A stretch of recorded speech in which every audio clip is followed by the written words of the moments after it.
Hello, what's up? I'm Brian here doing another video for you guys, and this time we're going to be talking about some of the T-Spark movie Masterpiece and Missing Link figures that were revealed. I think it was over the weekend during a Japanese convention.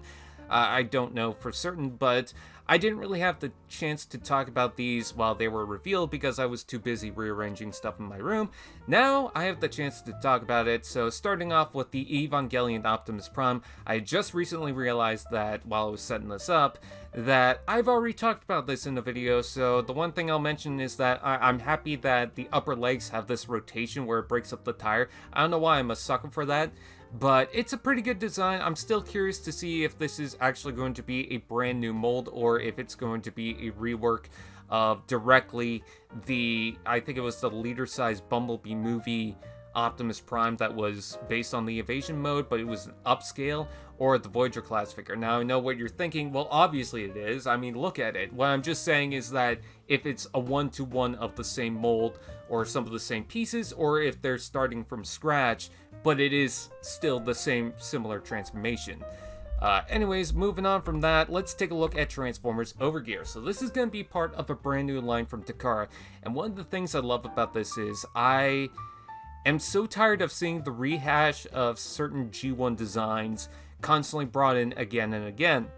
Now, that's not to say I don't find those designs iconic or charming, but I want to see something new, something fresh, like the Unicron trilogy, and how they constantly try to bring in new designs and almost experiment.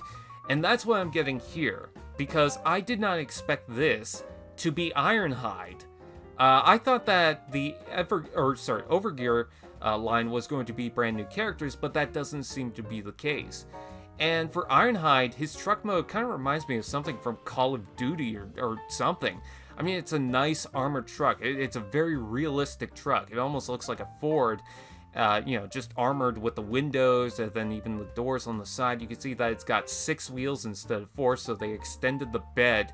And that's mostly because it's got a giant gun on top of it. I mean, look at the barrel for that. That thing is massive. The drum, my god. No complaints with that here. And then taking a look at the robot mode. So the robot mode, I kind of feel like it almost leans more closer to, I think it was like a headmaster character that transformed into a fire truck. I can't remember for sure what his name was, but it just reminds me of that, especially with the head design and the ears. I'm not really getting Ironhide with the mohawk. I know that this is a fresh take. This is a new design. This is kind of like them experimenting, but I just kind of want to familiarize that this is still Ironhide. But maybe I get that from the fact that it's a weapons expert, because it's got 2 different blasters in its hand already. It's got a knife plugged into the shoulder, and then it's got the machine gun plugged to the back. You can see that from the side. So I am getting that this is a weapons specialist. I do like the giant shoulders. That kind of reminds me of the movie verse. And then take a look at the big bulky legs and how the back wheels are going to kind of flip in on themselves to show on both sides of the legs, and just how everything kind of accordions in on itself. It's a very cool, very intricate design. And I also just wanted to quickly show off the back, and that's how the machine gun will plug in. And it seems like it attaches to a beam, so I'm really hoping that you could flip that around, or maybe have that over the shoulder, do something cool with that. But if you can unplug it and have him hold it, which I imagine he could, because you can see 2 pegs for him to hold it. Yeah, I guess we'll have to wait and see if it stays connected or if he disconnected. Anyways, moving on, I wasn't really too sure who this was. When I saw the silhouettes, it kind of reminded me of the Energon Bulkhead, which is kind of like Springer. But this is Blackout. And they're really leaning into new designs for this. Because take a look at that militarized helicopter form. It's not that well-rounded and big version of the helicopter that we all know from the first movie. I also like the giant wings and how they tilt down. Take a look at the rockets. You got a main gunner at the bottom. It's a very long alt mode, and I like that a lot. And then taking a look at the robot mode, you do start to see some of the inspiration from the movie design. I mean, he's got very spiky legs that kind of go all over the place. You also have the weapons that plug over the shoulders. That's something from the original design. You also have the cockpit that forms the chest, and then you also have the cape wings. So it's not completely rehashing or making a brand new design straight from scratch and just putting a name over it. No, this is definitely Blackout when you look at it. And I also like the fact that it's got the propeller on the side of the leg. I'm kind of hoping that you could plug that in the hand and spin it around. He's also got his gun, which does form the bottom of the helicopter mode. I do like the head sculpt. It does seem almost like a Gundam in its style, but I do not mind that.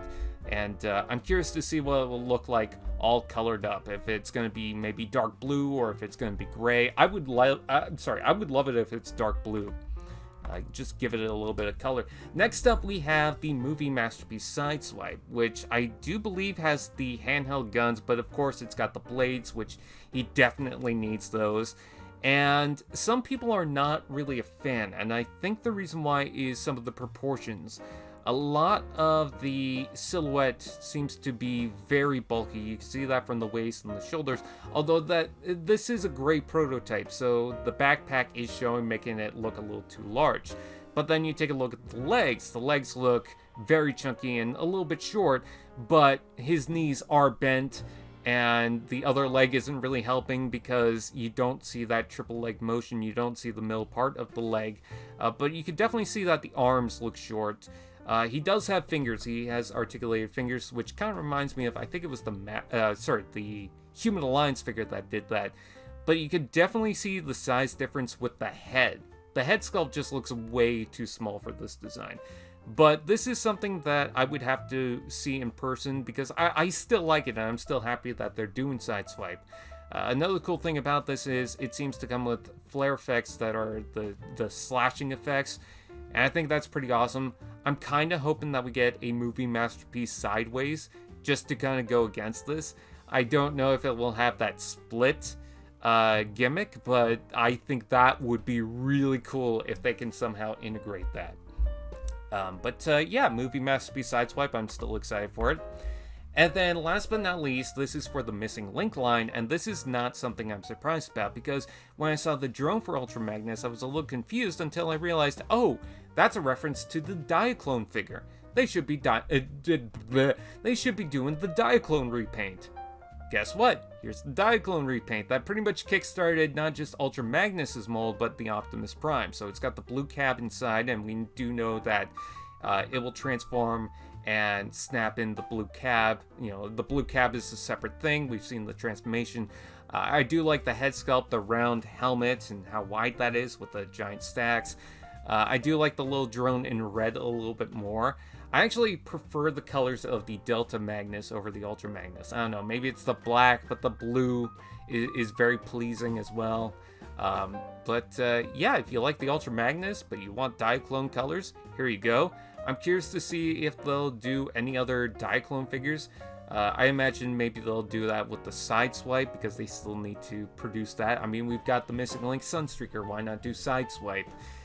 You know, we already have Cordon, but I don't know. I want to see the red Sunstreaker as well. But with that out of the way, that is pretty much it. What do you guys think? Please comment below. Let me know. Please like, comment, share, subscribe to all those fun doodads. And I'll see you guys next time.